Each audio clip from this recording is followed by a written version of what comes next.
him getting caught off his line a few times and just been asked to do different things. Of course, Stu, Shallowy looks the pass. Toronto FC 2. না মানে এটা যদি ডিফেন্সের অবস্থা হয় তাহলে এই দলটার অবস্থা কি? এই ডিফেন্স লাইন নিয়ে লিওনেল মেসি প্রত্যেকটা ম্যাচ খেলে, প্রত্যেকটা ম্যাচে নিজের সম্মান নিয়ে খেলে, যে প্রত্যেকটা ম্যাচ হারের দোরগোড়ায় থাকে। আর লিওনেল মেসি যদি কিছু করতে না পারে তাহলে কিন্তু লিওনেল মেসিকে প্রত্যেকটা ম্যাচ ট্রোল করা হবে। এত নিম্নমানের ডিফেন্স নিয়ে লিওনেল মেসি সাহস দেখায় যে এরকম একটা লিগে খেলবে, যে টিমটার ডিফেন্স এবং ডিফেন্সিভ মিড বলতে কিছুই নেই, তবুও লিওনেল মেসি লড়াই করে, কিন্তু ডিমান্ড করে না, অভিযোগ করে না। লিওনেল মেসি যেদিন থেকে ইউরোপ ছেড়ে এখানে এসেছে কখনো বেখামের কাছে ডিমান্ড করেনি যে ভাই আমি একজন হেভিওয়েট প্লেয়ার, আমার মান সম্মান আছে, তুমি আমাকে এমন একটা দল করে দাও যে দলটা নিয়ে আমি অন্তত লড়াই করতে পারি। কখনো করেনি। যা আছে, যতটুকু আছে ততটুকু নিয়েই লোকটা এই ইন্টার মিয়ামিকে স্বপ্ন দেখিয়েছে।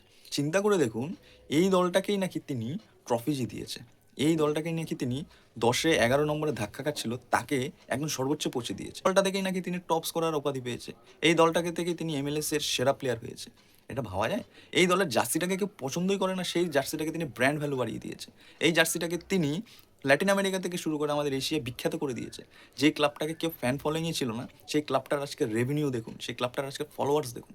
যে সিটির গ্ল্যামারাসরা এই ক্লাবের নামই জানতো না, সেই ক্লাবের কিন্তু স্ট্যান্ডে বসিয়েছে পোস্টার থেকে বড় বড় স্পোর্টসম্যানদের, সেরা সেরা প্লেয়ারদের, সেরা সেরা মানুষদের স্ট্যান্ডে বসিয়ে তার খেলা দেখতে বাধ্য করিয়েছে। আপনি একটু উল্টো দিকে তথাকথিত লেজেন্ডদের কথা একবার ভাবুন, যারা অন্যান্য লিগে লড়ছে, হেভিওয়েট দল নিয়ে, বিলিয়ন টাকা খরচা করে দল নিয়ে, ঐতিহাসিক নাম নিয়ে আসা দল নিয়ে গঠন করেছে, তারা কিন্তু এখন একটা ট্রফির খোঁজে দৌড়াচ্ছে।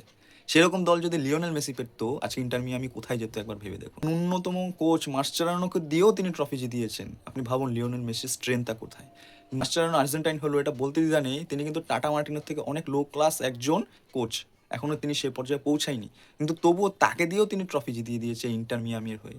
তার মানে ভাবুন, লিওনেল মেসি তার কিছু বন্ধু বান্ধব নিয়ে এসছে যাদের বয়স হয়ে গেছে, যারা রিটায়ার্ড নিয়ে নিয়েছে, জর্ডি আলবা, বুস্কেট, সুয়ারেজ, এরা এখন আর চলে না, তাদেরকে নিয়েই লিওনেল মেসি এই দল নিয়েই ছুটেছে। আর মেসি স্পেশাল কেন জানেন? লিওনেল মেসি কখনো ডিমান্ড করে না, লিওনেল মেসি কখনো অভিযোগ করে না, লিওনেল মেসি কখনো বলে না আমাকে এটা এনে দাও, ওটা এনে দাও, তবেই আমি করব।